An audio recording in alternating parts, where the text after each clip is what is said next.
Today's session, second poem from your Flamingo textbook, An Elementary School Classroom in a Slum.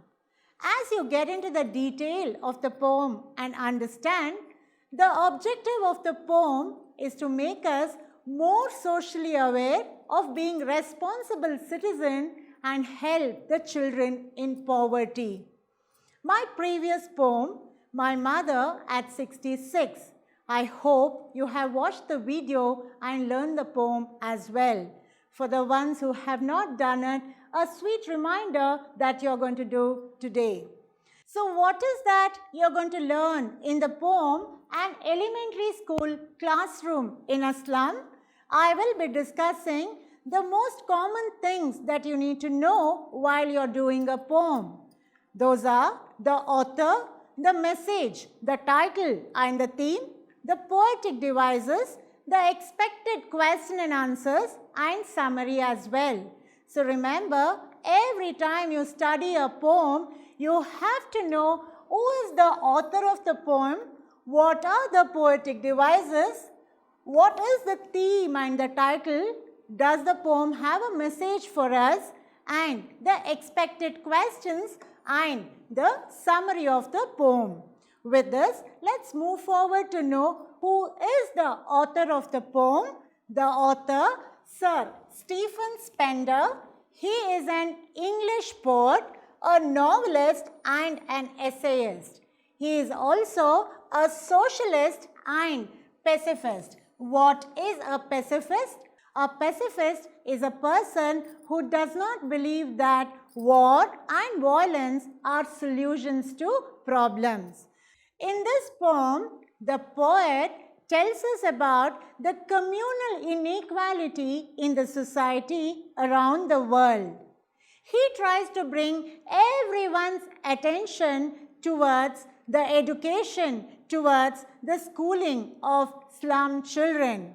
Moving forward, let's understand what is the theme of the poem.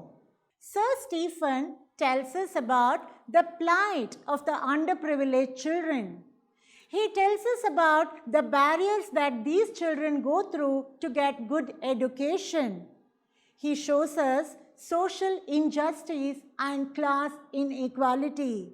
So, the poem revolves around the theme of the plight of unprivileged children and the barriers that exist in receiving quality education for students in poverty. It touches upon the social injustice and class inequality. This being the theme, what is the message that we are going to learn in this poem? The poet appeals the authorities to improve the condition of the children who are in these slums. He seeks solutions to their problem. He requests the government to impart equal education to these poor children. So what is the message that we are going to learn in this poem? He says the rulers have to improve the condition of the children in the slum, and he seeks for solutions to all these problems. Also, he asks the government to supply equal opportunity for education to these children who are in the slum. The title of the poem, An Elementary School Classroom in a Slum.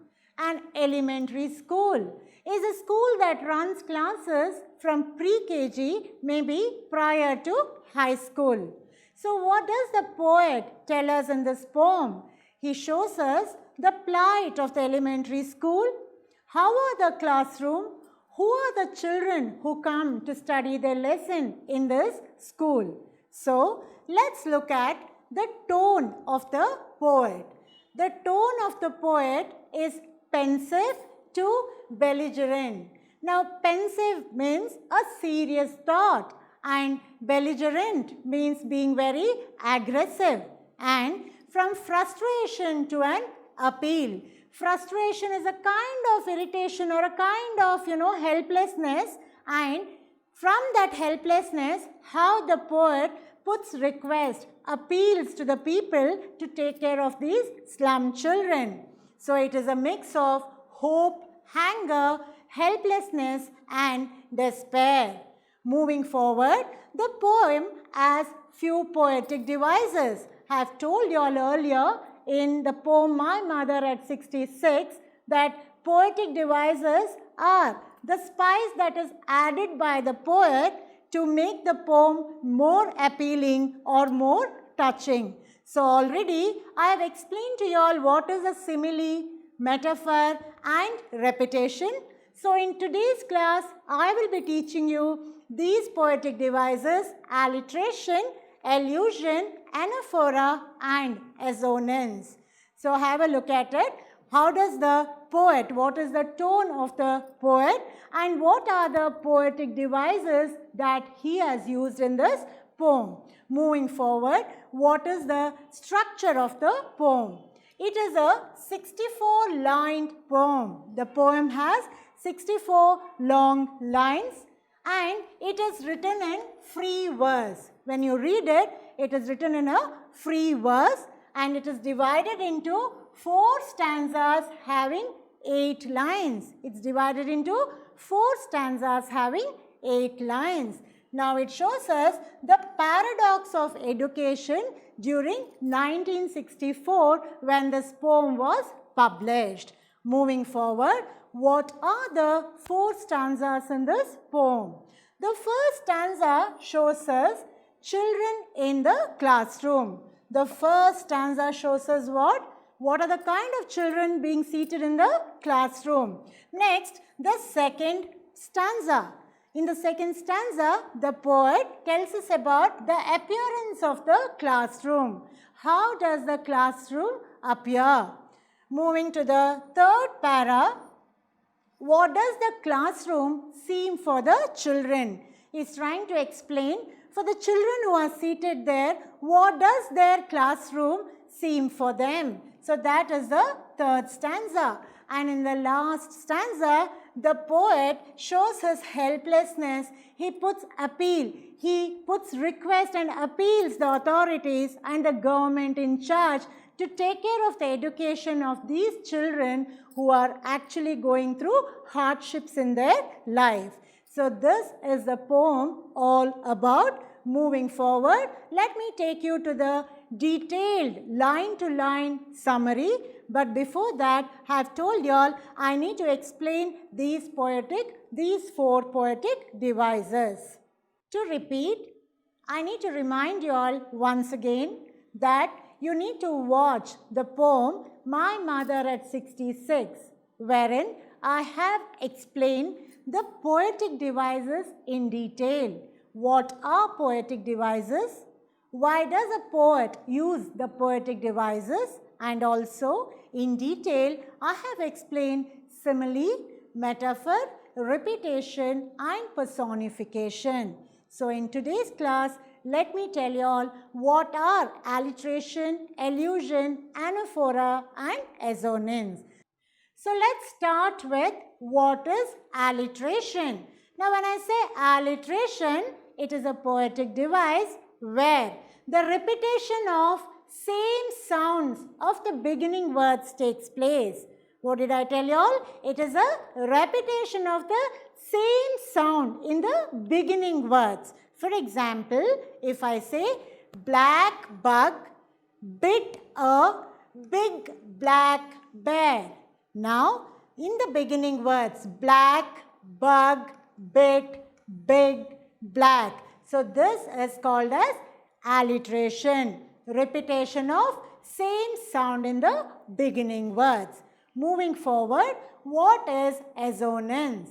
Assonance is a repetition of the vowel sounds in a series of words. For example, try to light the fire. When I say try, I, to light, I, the fire, I. So, here the I vowel sound is repeated.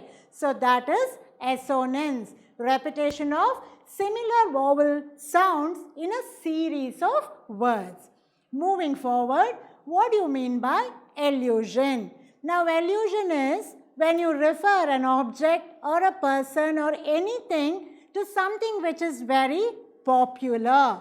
So, something externally is referred to. For example, she has a Mona Lisa smile.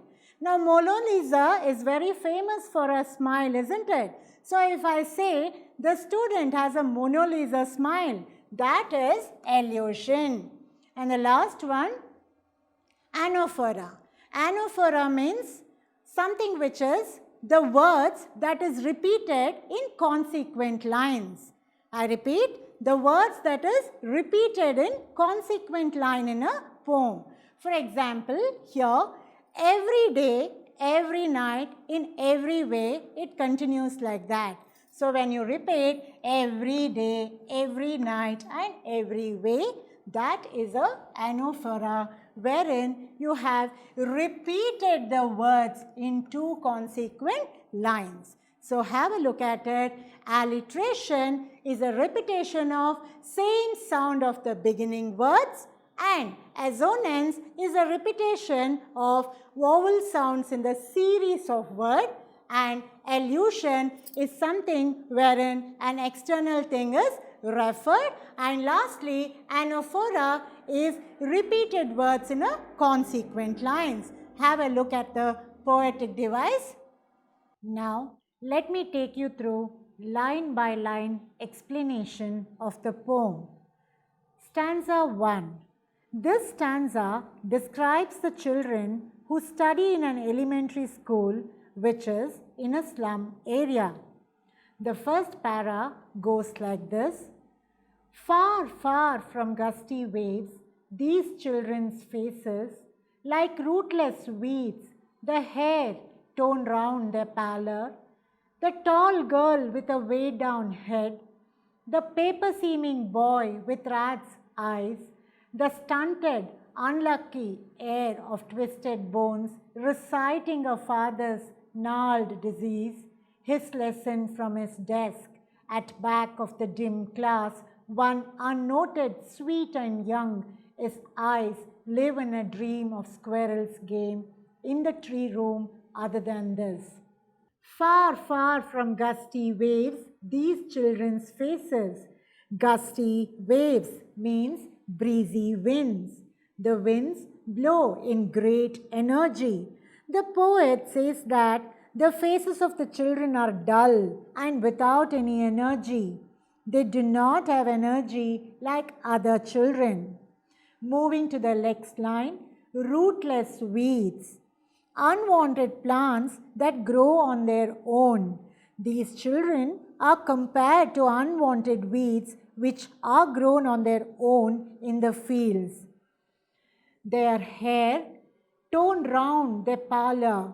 Pallor here means pale or dull face. Their hair is not neatly done and it falls on their pale face as if they have been torn apart. Moving to the next line, waved down head. Weighed down head means a bent head. The tall girl with a weighed down head. He describes a tall girl whose head is in a bent position. Maybe because of tiredness or shame, or it could be because of burden of worries and poverty. Next, the paper-seeming boy. Very thin boy, as thin as a sheet of paper, and rat's eye, an eye of greed or eagerness. There is another boy who is weak and thin and is compared to a sheet of paper. The boy's eye reflects greed as he wants to achieve everything. The stunted, unlucky hair of twisted bones reciting a father's gnarled disease, his lesson from his desk. Stunted here means not fully grown due to malnutrition, a malnourished child. Heir means successor. Gnarled disease is something which is rough and bent, a kind of disease which is rough and bent. The poet describes another student who is disabled and has inherited a disease from his father as he is deformed. Instead of getting any luxury or facility from his father, this child has received a disease in heritage. This child was sitting in the classroom and reciting the lesson. Moving further, at the back of the dim class, one unnoted sweet young boy. Dim means dark. Unnoted means unnoticed. At the back of the class, a small and sweet boy was not visible to the poet as the classroom was dark. His eyes live in a dream of squirrel's game in tree room other than this. The poet could see the eyes of this boy which were bright and full of dream. He was not paying attention but seemed more interested in playing with squirrels in the tree house. Now that you have understood the stanza 1, let's look at what are the poetic devices in stanza 1. Far, far. It is a repetition. The next one, rootless weeds. It's a simile. Children here are compared with rootless weed. Paper-seeming boy. It's a metaphor. A boy is compared directly to a paper as he is as thin as the paper. So these are few of the poetic devices in stanza 1. Thus, the poet tells us about the kind of children present in the classroom. Few are diseased, few are malnourished, few are sweet and young, and few are very disturbed. I like to give you a few references related to stanza 1. This is rootless weeds, means unwanted plants which grow on their own, stays neglected and unnoted. The poet relates few of the children as rootless weed. Next, here you see a boy, hair torn round the pallor, the dull face with undressed hair falling all over shows how ignored this child is, and he has no preference or choice. Way down head. I actually could not get a perfect picture, but to explain, way down head means head in a bent position. You see the girl over here? The poet says there was a tall girl who was seated in the desk, but she had her head always bent. Why was her head bent always? Maybe because of the stress she has taken due to poverty. Next, you see a paper-seeming boy. A boy who is very thin as a paper shows malnourishment. He has rat's eyes. That means he is always eager for something, as he carries a lot of hunger and is wanting to fulfill his instant needs. Moving forward, twisted bones.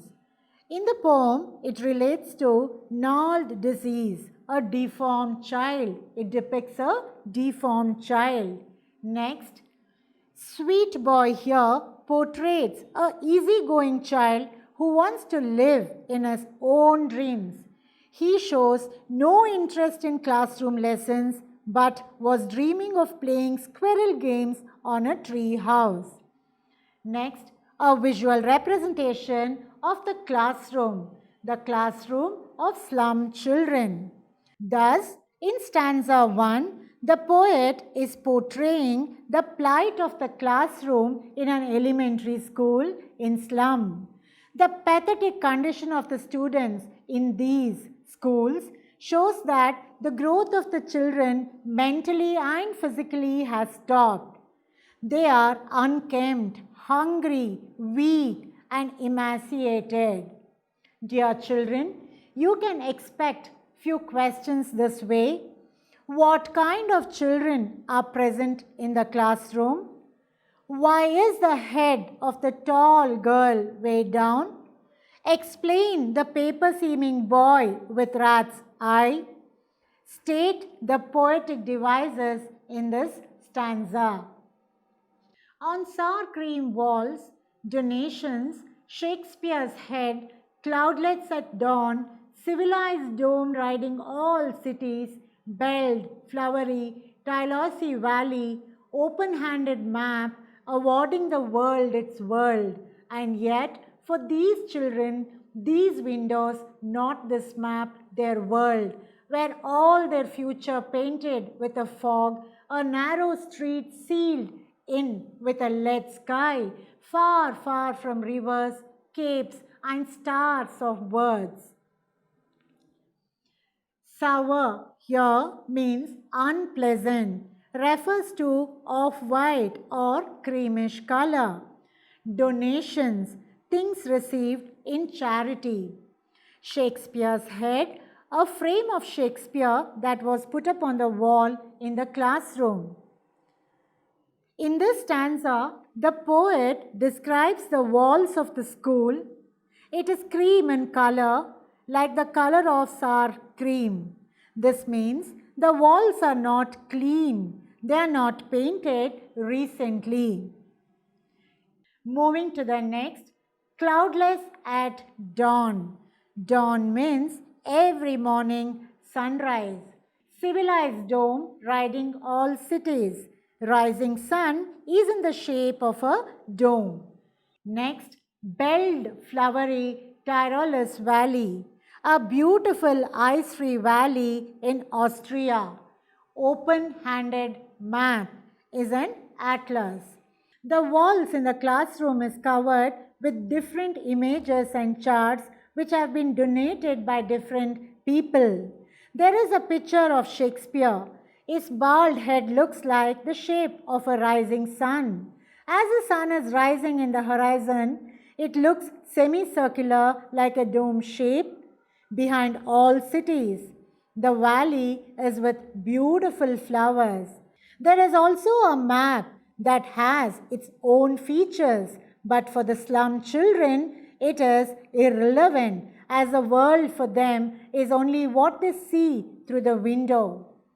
Further, where all their futures fainted with a fog. Fog means smoky. A narrow street sealed with a lead sky. Narrow means not wide.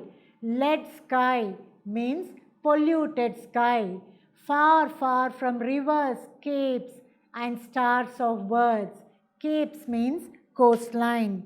The poet says, for these children, their future is a narrow street, which means it is not as wide as river, capes, and stars. Their future is painted with fog. That means it's not very clear. Light does not pass through them. For these children, the radiant light is knowledge and education. Now, since you have understood what is stanza 2, let's move further to see the poetic devices used in stanza 2. Sour cream walls. It's a metaphor. Walls are described as dull as sour cream. Next one. Far, far. It is a repetition. Next. Belled, flowery, Tylossie Valley. It is assonance. I told you all, assonance is repetition of vowel sound. Belled, flowery, Tylossie Valley. You can see E has been repeated. Next, Shakespeare's head and Tyrolese Valley. It is illusion, as there is a reference given to a well-known person. Next, narrow street sealed in with a lead sky. It's a metaphor as it's compared to a lead sky. These are few of the poetic devices that you need to be quite familiar with. Moving further, let me give you few references of the words that the poet has used and compared. Sour cream Have a look at the kind of the wall the classroom is with. The wall is quite dirty and looks as if it has not been painted. And I told you all there were few donations given by the people. So what are those? The first one is a frame of Shakespeare. Second one is a picture showing dawn. Third one, a dome in civilized city. Fourth one, a valley, beautiful and out of the world. And another one, an atlas, which shows the map of the world. The pictures here are depicting the outside beautiful world. But it is meaningless for the children as they are living in an environment of utter hopelessness. The glimpse of the outside world through the picture hanging in the classroom seems totally meaningless to them. The map on the wall proclaims a world which is vast and limitless. But the world to these children is limited to the slum. All these so-called donations are out of context to them. The future is painted in fog. They are not able to reach to the heights as they cannot see the light. The life is dark and dim for them. The narrow path. The path is too narrow and not promising. It has too less scope. River and cape. They are not able to see opportunities as wide as river and cape. Thus, in stanza 2, the poet is describing the classroom wall, which is just irrelevant to the children seated in the classroom.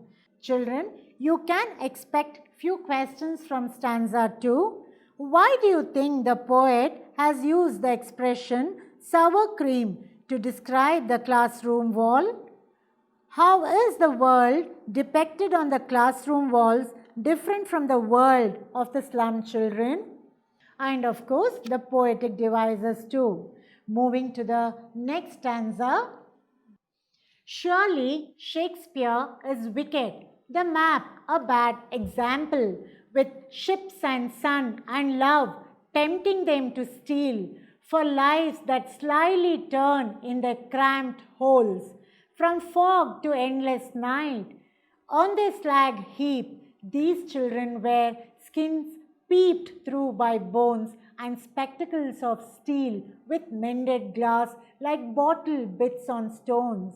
All of their time and space are foggy slum, so blot their maps with slums as big as doom. Surely Shakespeare is wicked. The map a bad example. Wicked here means evil. Further, the poet says that these children have gone through a lot of hardship and they feel that every person is an enemy to them. So they find Shakespeare as an evil man. The map is not a good thing to them, as that is not their world. Next line. With ships and sun and love tempting them to steal. Tempting means persuading. Since they hate everyone, the desire of being loved and having big dreams is a kind of helplessness. They are tempted to steal. Further in the next line, for lives that slyly turn in their cramped holes. Slyly means tricky. Cramped means confined. They are not being able to see anything that is promising but adjusting to live in small homes. Further, from fog to endless night, the poet says that the children move towards endless night every day and retire thinking that there is a brighter tomorrow. Next, on their slag heap, these children wear skins peeped through by bones and spectacles of steel with mended glass like bottle bits on stones. Slag means weak. Mended means repaired. The bones are seen through their skin. They are so weak They suffer from malnutrition. Their spectacles are made of steel, very cheap and very uncomfortable. The lenses are also repaired. The spectacles looks like stones which is repaired with pieces of glass sticking out of them. Moving to the next line, all of their time and space are foggy slum, so blot their maps with slums as big as doom. Blot here means mark. Doom means disaster. The poet here explains that these kids face so many hardship in their lives. As the slums are getting bigger, their future is getting destroyed, and for these children, they are forced to be in the slum and have no way to escape. Their slum is a disaster for them. Now, since you have understood the stanza 3, let's move further to see what are the poetic devices in stanza 3. The first one, cramped holes, it's a metaphor. Homes are small like holes. The second one, from fog, is an alliteration. You will see the use of sound from fog. The next one is like bottle bits on stones. It's a simile where it is compared to a repaired spectacles. Moving further, let me give you all few references for stanza 3.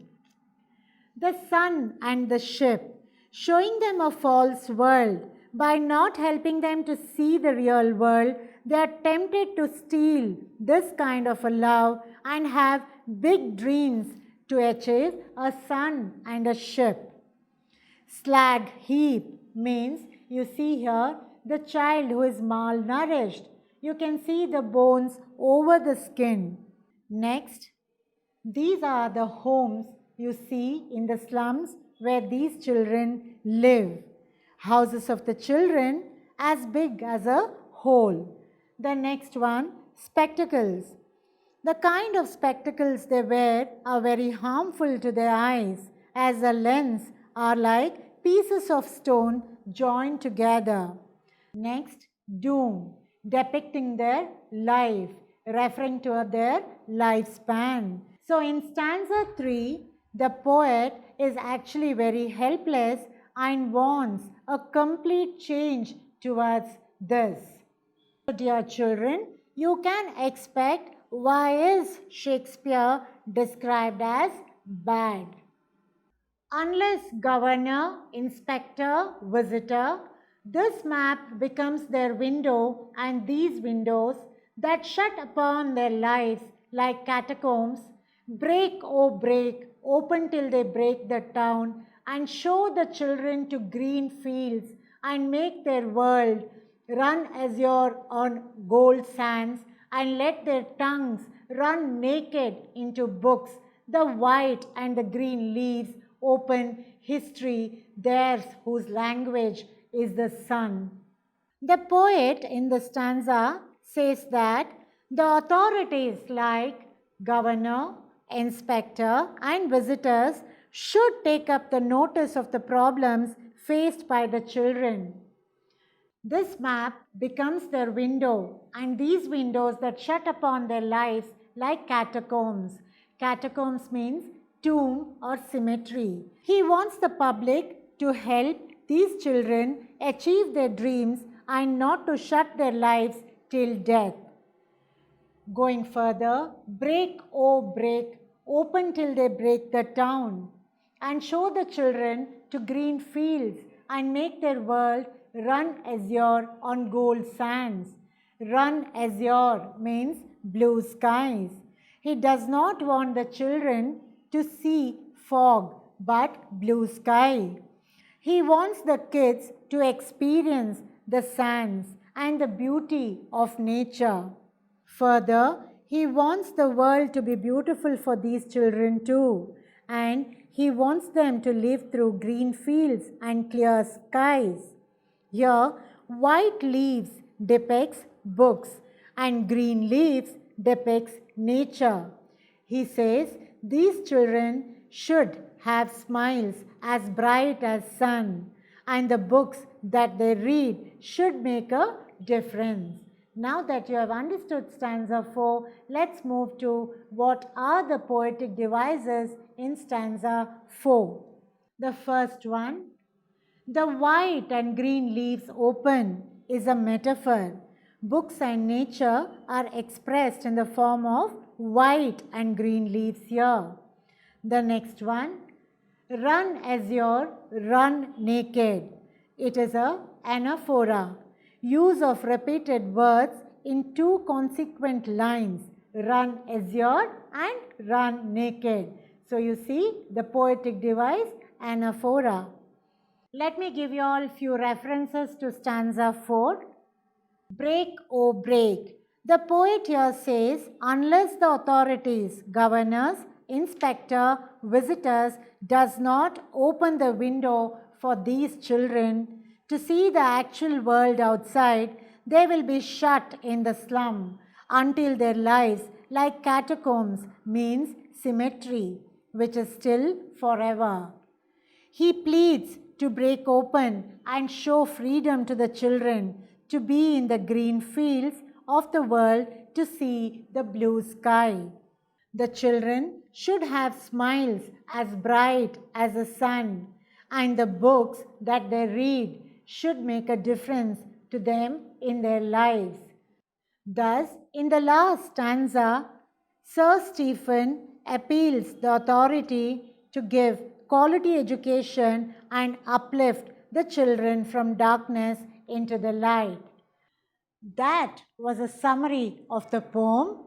The poet, Sir Stephen, concludes the poem with an appeal to the people.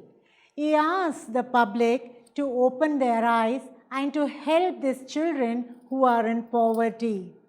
As you read the poem from the textbook, every line, every word has got detailing to the reader. It makes us understand the actual situation of the children in the slum, the kind of education they get, and what the poet intends. He intends to make a difference in the lives of these slum children. Now that you know the author, the theme, the summary, and the words in context, let's move forward to understand what are the questions expected from this poem. So this is the most important part of today's session, the questions that you can expect pertaining to your examination. Now, what are the kind of questions that you generally get when it comes to your poem? You get two types. One is an extract based, wherein an extract from the poem is taken and you are tested on the questions. So if you have 4 questions out of that extract, you will be marked 4. Or if you have 3, it will be for 3. So each question carries 1 mark. And the second type is your short answer questions, which is for 2 marks. So have a look at an extract question over here. The stanza is given and you are asked to answer the question related to this stanza. So let's look at few of the questions. The first one, where are these children sitting? Now, where are the children sitting? The children are sitting in the elementary school classroom, followed by, why is the head of the tall girl way down? The head of the tall girl is way down because of sadness, depression, inferiority complex, or it could be due to poverty and stress. The last one, name a poetic device and explain. By now, you can definitely choose the poetic device and you can explain as well. So this way, if you answer aptly, the answer should be pertaining to this paragraph only. So you will score those marks. Here, you will have 1 mark for each question. So this is a extract based question. So let's look at the next type of question, type 2, which are for 2 marks, and these are the short answer questions. So have a look at few of the questions here. First one being, why does the poet say Shakespeare is a bad example to the children in the elementary classroom? Second one, what is the poet's hope for the life for the slum children? Followed by, how does the classroom walls look in the elementary classroom? What kind of students are present in the classroom? What is the world for the slum children? How is the world depicted in the classroom wall? What is the appeal of the poet? And lastly, what is the theme of the poem? So such questions you can expect as 2-marked question. Dear children, I once again tell you all that it is very important for you to read the poem from your textbook and understand line by line, because you can expect any kind of questions from this poem. Moving forward, let's understand what is the conclusion of today's poem. So, to conclude, the poet says, the government which appears to do a bit, the relevance and the quality of it is questionable. The mindset of the privileged people towards the underprivileged is very disturbing for the poet. Lastly, the insensitive attitude to the need of the poor has to be addressed. So this is how the poet concludes the poem in bringing awareness to every reader. That's it for today. To conclude, let's understand the paradox of education at slum school. Remember, let's work together to help the impoverished. See you in my next session, article writing. Until then, all smiles to you. Bye-bye.